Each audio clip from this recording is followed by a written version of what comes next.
네, 안녕하십니까. 2025년 U17세 월드컵 한국 국가대표팀 분석을 맡게 된 KFA 김덕현 강사입니다.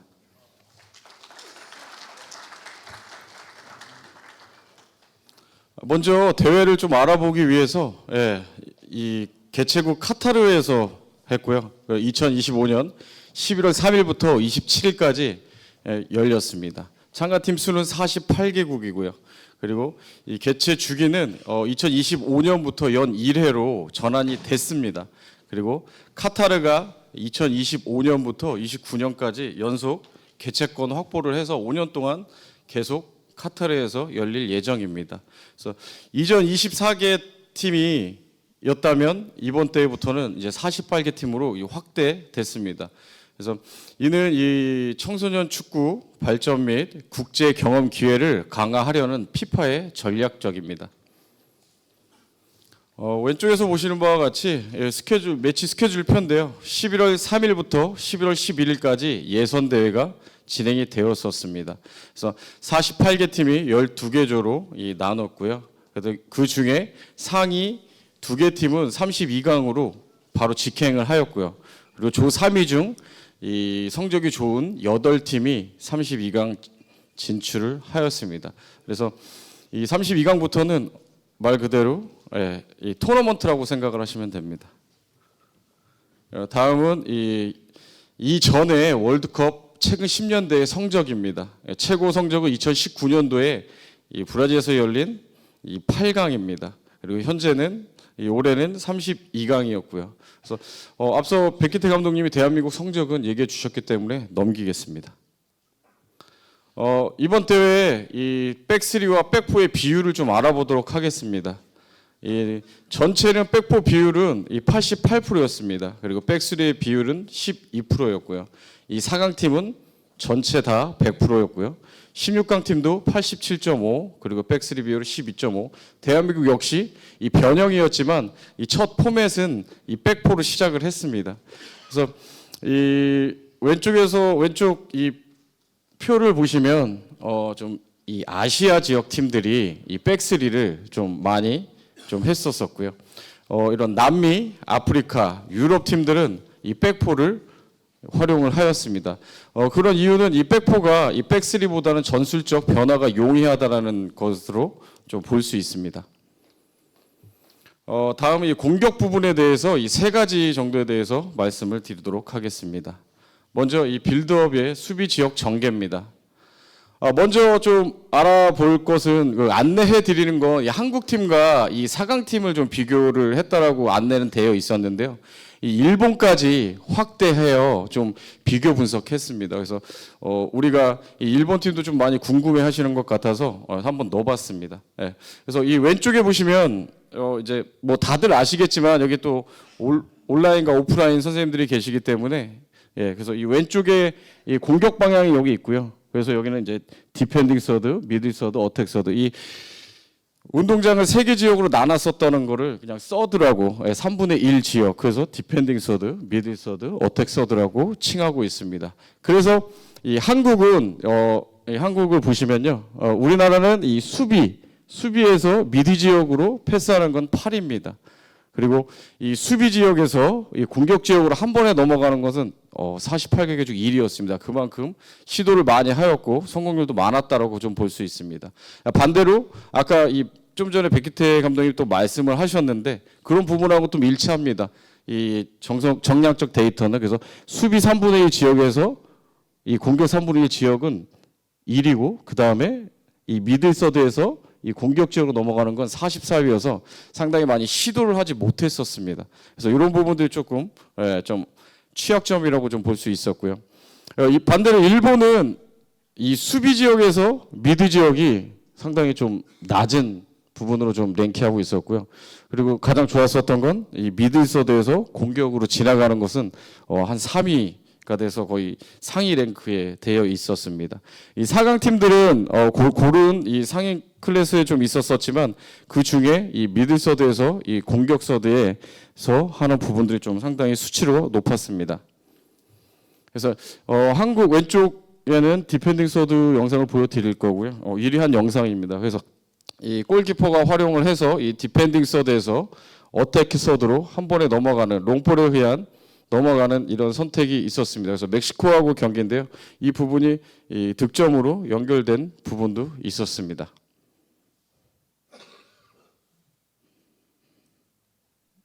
또 다음 장면은 이 골키퍼의 볼을 받아서 이 센터백이 롱볼에 의한 그 어택 서드로 진입하는 부분, 그리고 이 세컨 볼을 활용해서 공격 전개하는 부분까지 나왔었습니다. 자, 다음은 이 디펜딩 서드에서 미들 서드에서 이 어택 서드로 넘어가는 부분들입니다. 그래서 이 부분들은 좀 우리가 파리를 해서 뭐 문제는 없이 넘어갔었고요. 그래서 다만 이 미들 서드에서 어택 서드는 이런 부분들은 좀 좋았었던 부분들은 좀 나왔고요. 그리고 다음은 조금 아쉬웠던 부분이 나왔습니다. 근데 이 영상이 좀 전에 백기태 감독님이 보여주신 영상하고 비슷합니다. 그래서 미들 서드에서 어택 서드 넘어갔지만 이 마지막 패스가 이 실패로 나왔기 때문에 데이터에서는 우리나라가 44위에 랭크를 했었습니다. 그래서 이런 부분을 조금 더 우리나라가 좀 개선을 할 여지는 있습니다. 다음은 일본을 알아보도록 하겠습니다. 일본은 보시는 바와 똑같고요. 그래서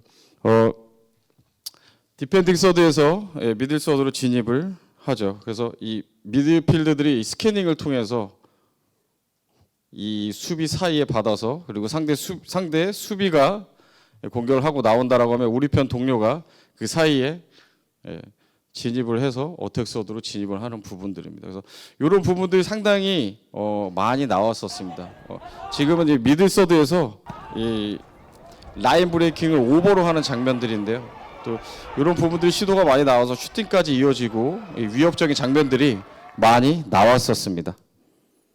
그리고 다음은 이 짧은 패스에 의해서 넘어가는 원투 패스에 의한 넘어가는 진입 방법입니다. 그래서 다양하게 이 미들 서드에서 어택 서드로 이 넘어가는 부분들이 많았었습니다.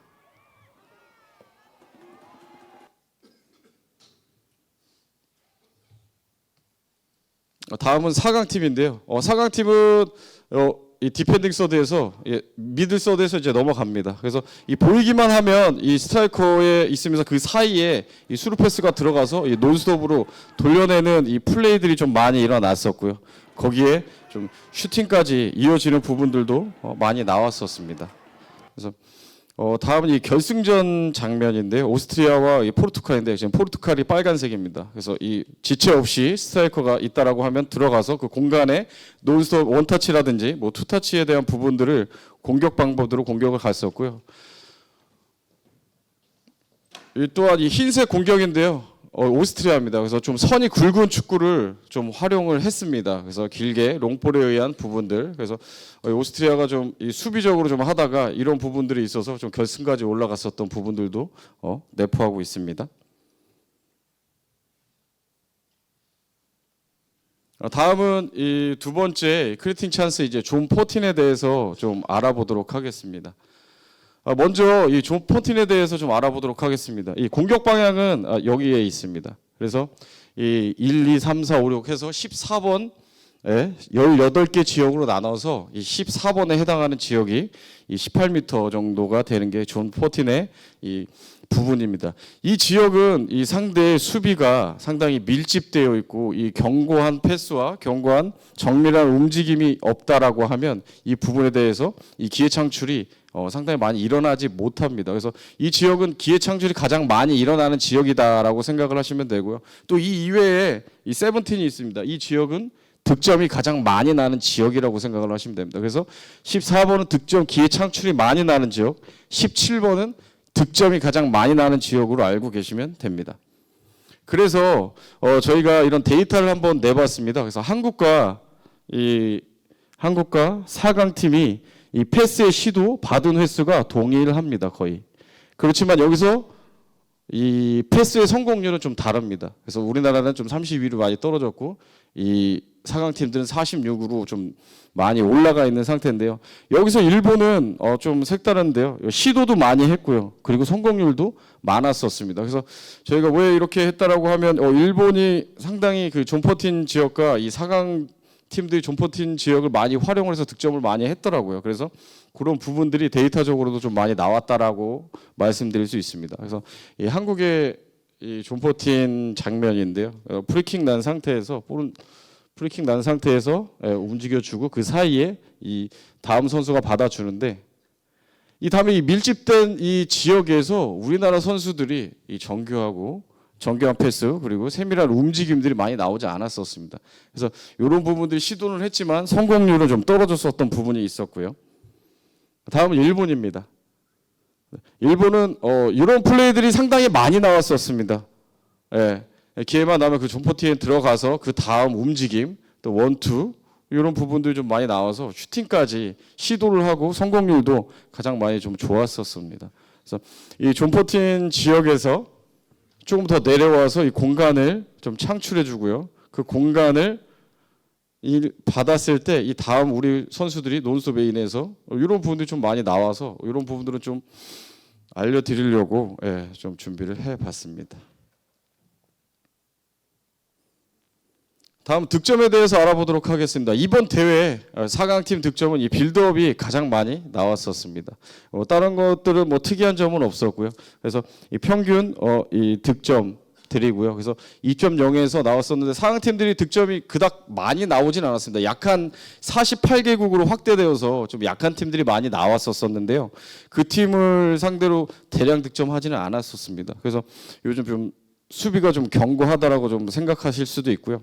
이 상황팀들의 이 페널티킥이 좀 많이 나왔었습니다. 이 페널티킥은 이 현대축구에서 17세 아들이 그 선수들이 이 현대축구에서 이 페널티 박스 안에서 좀 모험적이고 도전적이고 세밀한 플레이를 좀 더 많이 했었습니다. 그래서 그것들을 좀 방어하기 위해서 이 수비수들이 좀 무리수를 해서 좀 파울을 내서 페널티킥을 준 경우도 있었고요. 또 한 가지 요인은 이번 대회 VAR을 진행을 했었습니다. 그 안에 이 VS라고 해서 이 VS는 비디오 이 서포트라는 뜻입니다. 그래서 이 각국 코칭 스태프들의 2번의 기회가 주어집니다. 그래서 저게 페널티킥 같은데 아니면 분석관들하고 서로 얘기를 해서 이 카드를 내면 그 안에서 경기를 스톱을 합니다. 경기 중단을 해서 온도 리뷰를 합니다.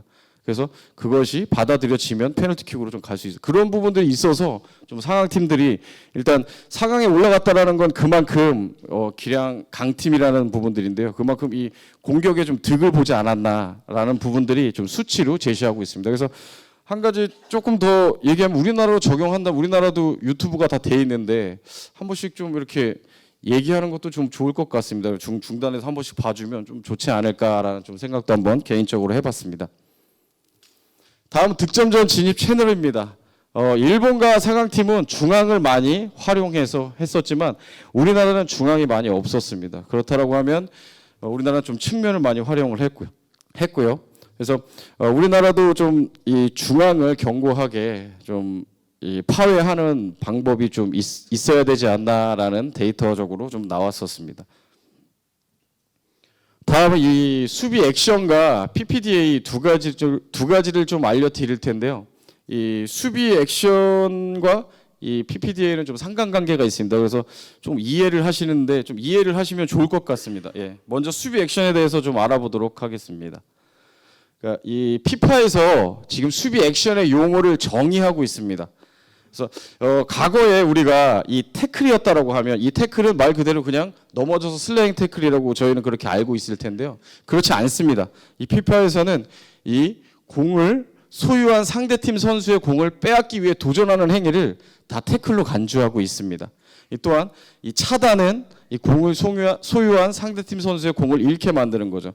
그래서 볼 탈취는 못하지만 이 루즈볼과 아웃을 되는 것들을 차단이라고 하고요. 또한 인터셉트는 이 패스, 크로스, 슈팅 경로, 볼 가는 경로를 볼을 인터셉트해서 볼을 소유를 했다라고 하면 인터셉트로 얘기할 수 있고요. 블락은 그 경로에서 그냥 소유를 못하고 막아내는 행위입니다. 그리고 피지컬 경합은 이 볼을 받는 선수에게 경합하는 행위를 피지컬 경합이라고 하고, 파울은 이 말 그대로 수비 규칙을 위반하는 행위입니다. 여기서 파울 수도 있는데요. 이 파울은 우리가 공격을 하다 꼭 수비만 하다가 공격하는 게 아니라 공격을 하다가 파울을 냈을 때 수비 전환 상황에서 파울도 이 파울 이벤트에 들어간다고 합니다. 그래서 이번 17세 저희가 갔을 때 좀 영상으로 좀 보여드리면 좀 이해가 쉬울 것 같아서 이렇게 좀 준비를 해봤습니다. 코트니 부아루고요. 예, 근데 그 오렌지 팀이 볼을 잡았을 때 볼을 이제 소유한 선수에게 다가가서 볼을 뺏어내는 행위입니다. 그래서 이건 경로가 아니라 볼을 뺏어내는 행위이기 때문에 이런 것을 태클로 보고 있습니다. 다음은 이 차단입니다. 이 차단은 이제 골키퍼가 이제 여기 패스를 줄 건데요. 이 노란색 선수를 보시면 볼이 나가서 그 나가는 선수에게 나가서 볼 탈취는 못하고 이렇게 아웃이 되거나 루즈볼을 만드는 것입니다. 여기서 루즈볼은 네 볼도 아니고 내 볼도 아닌 것을 루즈볼이라고 합니다. 자, 다음은 인터셉트인데요. 파란색 팀을 보시면요, 이제 흰색 팀 선수가 패스를 할 때 그 경로를 차단을 하는 겁니다. 차단을 해서 우리 팀 선수가 볼 소유가 이렇게 됐을 때 이것을 인터셉트라고 피파에서 정의하고 있습니다. 또한 또 이 빨간색 팀이 패스를 하는 경로에서 다가가서 이렇게 볼을 인터셉트하는 것을 인터셉트라고 합니다.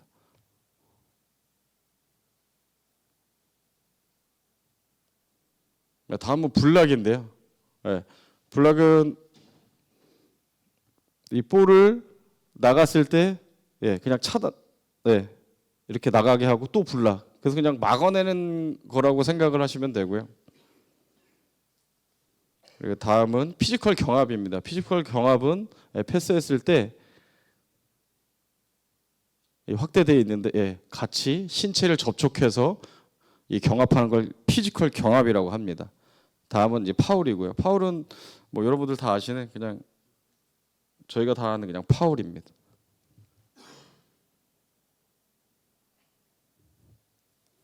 그래서 이것들을 다 카운팅을 다 합니다. 그래서 한국은 89개에 랭크되어 있었고요. 그리고 일본은 83개, 상황팀은 88개인데요. 저희가 견주고 있습니다. 상황팀과. 근데 이 이후의 것을 좀 알려드릴 건데요. 사실상 우리가 개수가 많았다라고 하면 어떤 걸 이해하셔야 되냐면 수비 행동이 많았다라고 하면 그만큼 수비 시간이 길었다고 보시면 됩니다. 그러면 공격보다는 수비하는 시간이 많았다라고 추측할 수 있습니다. 그래서 여기 좌표에 보시면 이제 1번부터 5번까지 이집트, 피지, 엘살바도르, 파라과이, 볼리비아는 수비 행동 수가 상당히 많습니다. 그러면 이 팀들은 좀 이 대회에서 약팀이었었습니다. 그래서 수비 행동이 좀 많았었고요. 이 강팀은 이 벨기에하고 포르투갈은 반대로 이 상황 팀들은 이 수비 액션이 좀 적었었습니다. 그래서 이 공격을 하면 수비 액션이 당연히 적어질 수밖에 없다라는 걸 좀 알고 계시면 좋을 것 같습니다. 그래서 이 이후에 PPDA하고 수비 액션 요거를 잘 기억해 놓으셨다가요. 제가 PPDA를 설명을 할 때 같이 대입해서 생각해 보시면 이해가 가실 겁니다, 아마. 다음은 이제 PPDA를 좀 알려드리도록 할 건데요. 이 PPDA는 이 팀이 얼마나 강도 높은 압박을 수행하는지를 이 수치로 보여주는 대표적 데이터입니다. 그래서 이 PPDA는 왜 PPDA냐면 여기입니다. 패스, 퍼, 디펜스, 액션 이 앞 글자를 따서 PPDA라고 하는 겁니다. 그래서 이 PPDA는 수치가 낮을수록 이 상대방 진영에서부터 이 적극적으로 압박하는 전방 압박 전술을 구사했음을 알 수 있습니다. 그래서 이 상대 60% 지역 우리 진영이고요. 공격 방향입니다. 그러면 이 지역 안에서 상대 패스 수가 나온다라고 하면 우리의 수비 행동 수를 포함해서 나눈 값이 PPDA 값입니다. 그 PPDA 값은 낮은 PPDA는 이 강력한 하이프레싱을 구사했다라고 좀 볼 수 있고요. 그리고 높은 PPDA는 이 미들 블록과 로우 블록을 운영하는 압박이 적은 스타일로 볼 수 있습니다. 이 지표를 보시면 23년도, 24년도 프리미어리그 시즌 주요팀 PPDA인데요. 이 평균 프리미어리그 PPDA는 12.8이었습니다. 그래서 토트넘이 가장 강한 압박, 그리고 리버풀 9.9, 아스날이 10.1로 높은 압박 강도를 유지하였는데요. 여기서 조금 이 맹점도 있습니다. 이 PPDA는 이 팀의 압박 강도를 나타내지만 이 수치만으로 팀의 전술 전체를 판단하기는 어렵습니다. 왜냐하면 이 맨체스터 시티처럼 이 볼 점유율에 많은 높은 팀이 이 상대가 패스할 기회가 적기 때문에 다소 PPDA가 조금 높게 나올 수도 있습니다. 그래서 이런 부분들을 좀 이해하시면 좋을 것 같고요. 그래서 결론 제가 아까 말씀드렸었던 부분은 수비 액션만 본다라고 하면 한국이 4강하고 견주네, 괜찮네, 일본은 좀 떨어지네, 우리가 더 좋네 라고 하지만 이것을 PPDA로 대입해서 데이터 값을 낸다라고 하면 우리는 8.8입니다. 7.88이고 6.88이면 낮으면 낮을수록 압박 강도가 강했다라는 겁니다. 그렇다라고 하면은 4강 팀들은 전방 압박을 좀 많이 구사를 했었고요.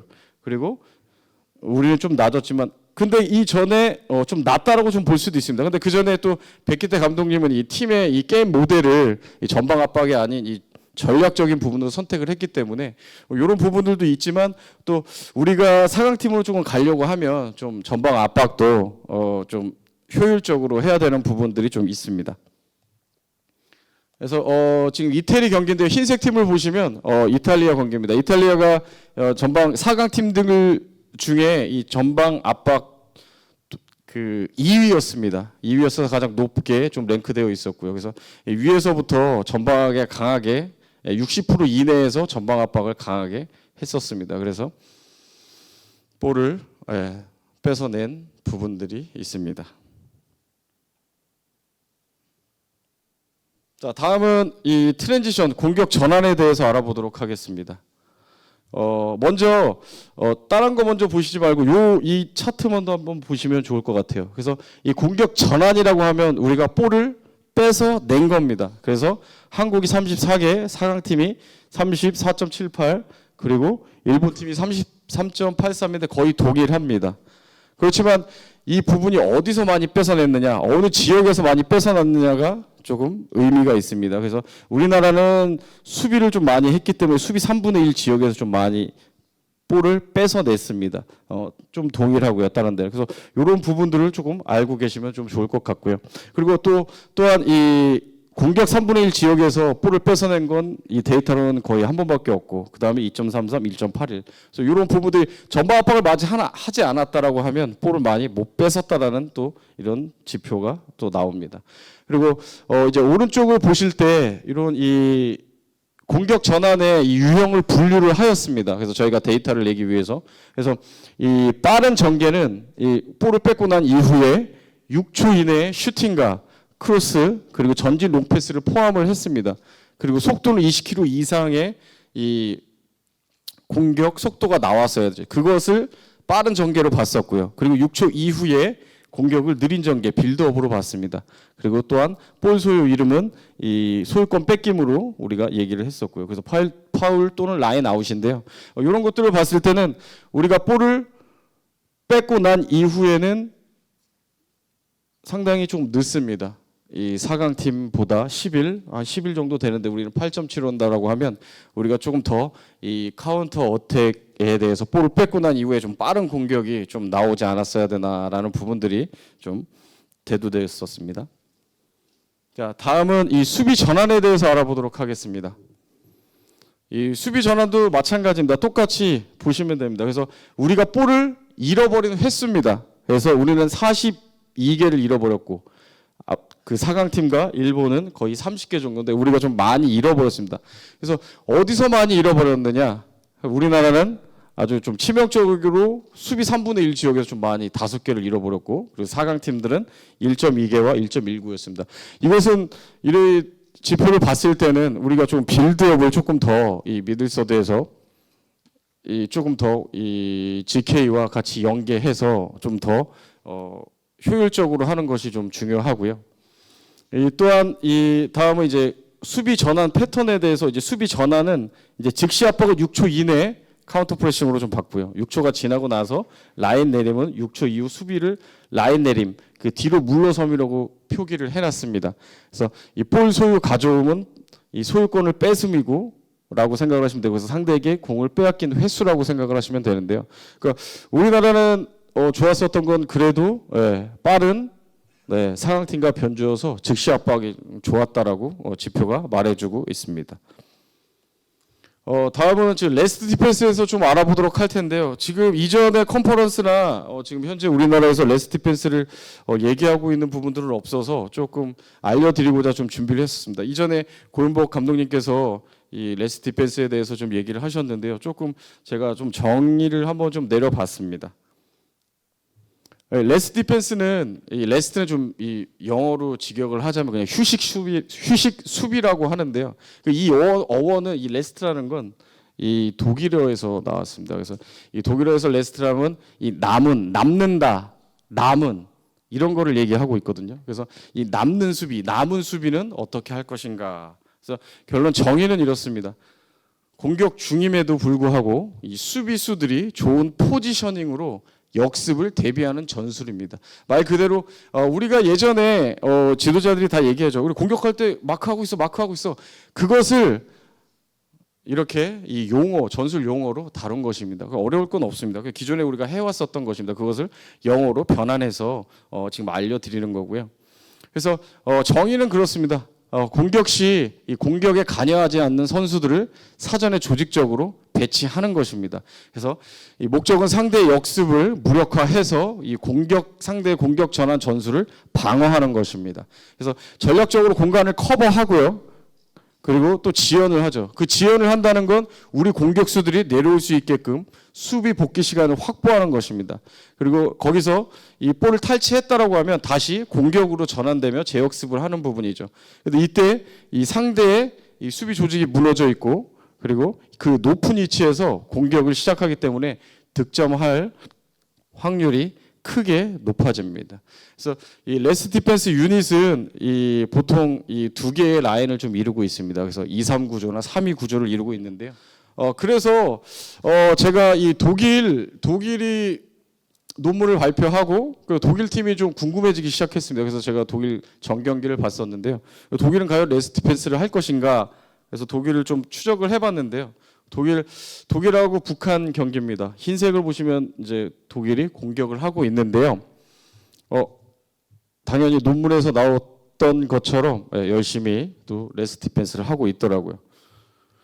그래서 공격 중임에도 불구하고 이 선수들이 자리를 차지해서 형태를 갖추고 공격에 관여하지 않는 선수들이 이런 형태를 갖추고 즉각적으로 수비 전환을 좀 할 수 있고요. 그래서 다시 볼 소유로 갖고 왔을 때 또 왼쪽 풀백이 또 볼을 연결하고 난 이후에 다시 잊지 않고 다시 상대편 공격 선수에게 다가가서 레스트 디펜스를 형태를 다 잡고 있었습니다.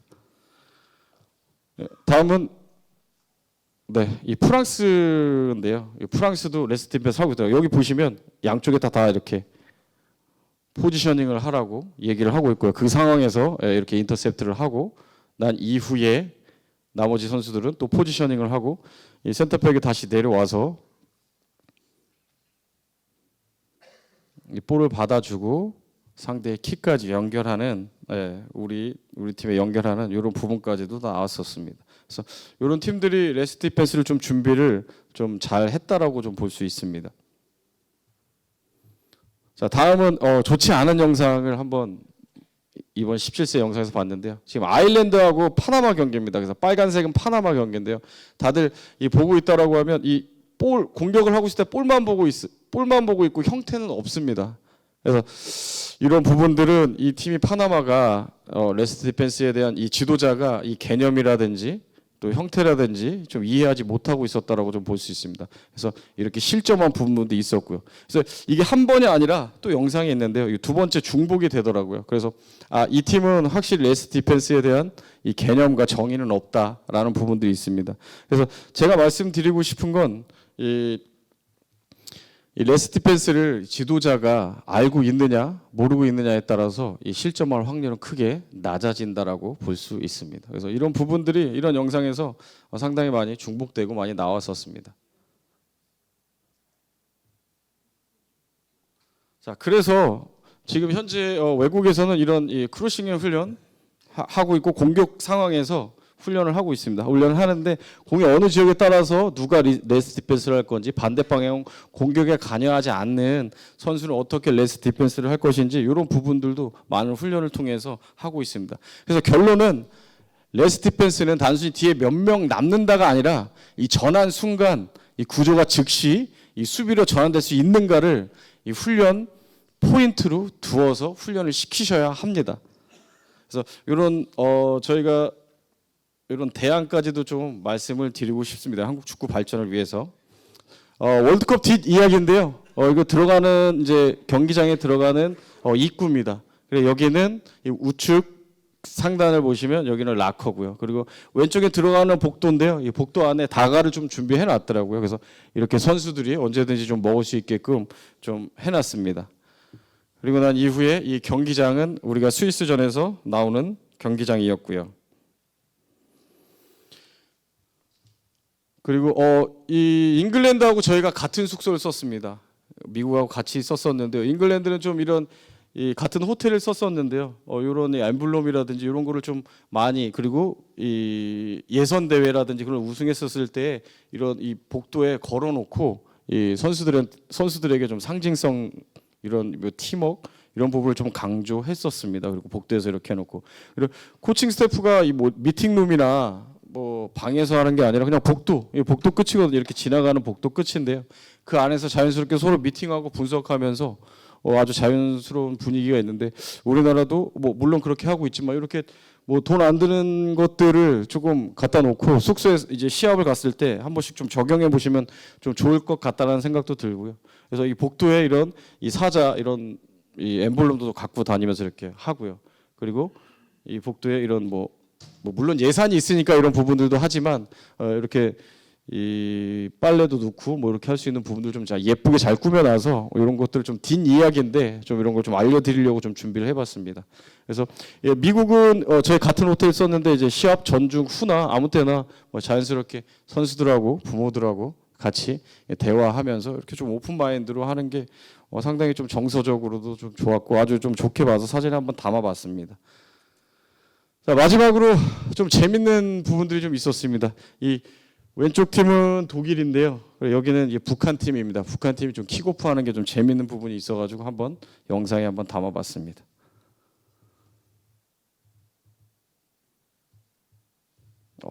그 북한답게 태클을 좀 하더라고요. 그래서 다음은 좀 근접으로 좀 한번 봤습니다.